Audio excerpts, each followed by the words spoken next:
5 signs of a looming debt crisis.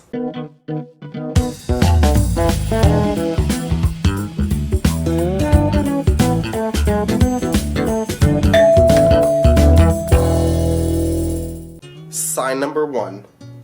Falling economic output, or decreasing GDP. That's basically what it boils down to. What you produce is going down. And I know in Canada here that we definitely check that box. Our GDP just dropped 5% plus. So that is a pretty steep drop in GDP. That box, I would say we have clearly checked. Sign number 2.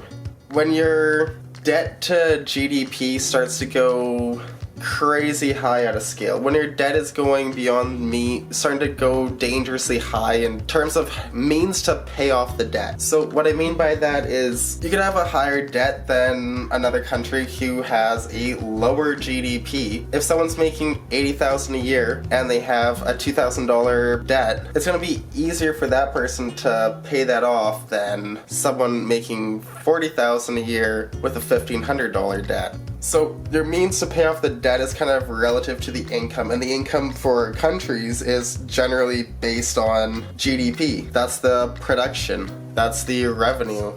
Sign number 3. That would be asset inflation. We have clearly crazy high asset rates. Like the cost of assets is insane right now. So for Canada, assets owned within Canada is 17 times basically the GDP. The average is 12, so our assets are rising much faster than GDP. So asset inflation clearly checks that box. The S&P TSX, that's the main index on the TSX, that just went to 120% of GDP.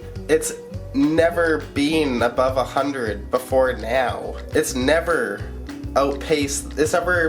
been worth more than the GDP until now. I think that's crazy just to see how much that's gone up. Just the inflation alone on the assets, on Canadian assets owned by Canadians within Canada, increased more than our GDP. So the inflation on the assets is from the start of 2019 to mid-2020 was larger than the entire GDP.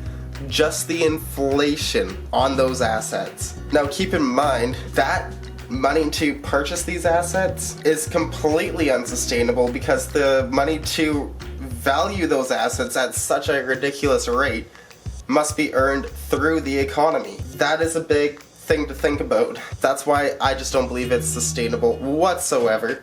I don't think it could last much longer at all. Another thing is just the housing here. Canadians are spending over half their income just on housing because of the inflated asset rates, and this is with record low interest rates. That's gonna go up. That ain't gonna last forever. These rates are pretty high, and they are pretty low, sorry. And there's nowhere really to go but up from here, so yeah, I think that's pretty clear that assets have inflated. I don't really see how someone could say they haven't. People could try to justify it, but assets have definitely inflated. Another one would be household debt. So that'd be sign number 4, household debt. So in Canada here, household debt's bigger than the GDP. Just the household debt alone is bigger than GDP. Not government debt or corporate debt or anything like that. Household debt. That is massive. Pre-COVID, it was at 99% of the GDP. Now, it's bigger than the GDP, obviously, after COVID hits. That would be the 4th sign, and yeah, I think Canada definitely checks that box. 5th sign here. And I think that this is one that it's not noticed by a whole lot, but it's the trade deficits. It's the large current account deficits, basically trade deficits, to just kind of simplify it. Right? Yeah, just ask yourself, as I'm going along though, is your country and everything checking these boxes? Or are they being fiscally intelligent, let's say? But are they borrowing to trade? Are they depleting all their savings? Canada's clearly done both. We've borrowed so much. We have $300 billion in trade deficits from 2015 till today. We're paying interest on old spending, so we have to allocate more funds today for what we've already consumed, what we've spent money on. We're not spending money on things that'll make our country more productive either. You could make a case saying, oh, we've spent some extra money, we've invested into the future, but if you haven't actually invested the money into something like infrastructure, anything that will actually make your country have more success economically in the future, basically, it's consumption. It's basically taking the next generation's money, making them pay on all your interest, so more than pay for what you're consuming today by borrowing to get it. And it kind of bugs me because most people, they're trying to save for the next generation everything, but they don't even realize that they're kind of stealing from the next generation to consume today, which is completely against what that person stands for, but they don't fully understand it. Canada's checking all 5 boxes clearly right now. There's a few major things though that are not really they're not really being said. We claim to have the lowest debt to GDP in the G7, which is completely false.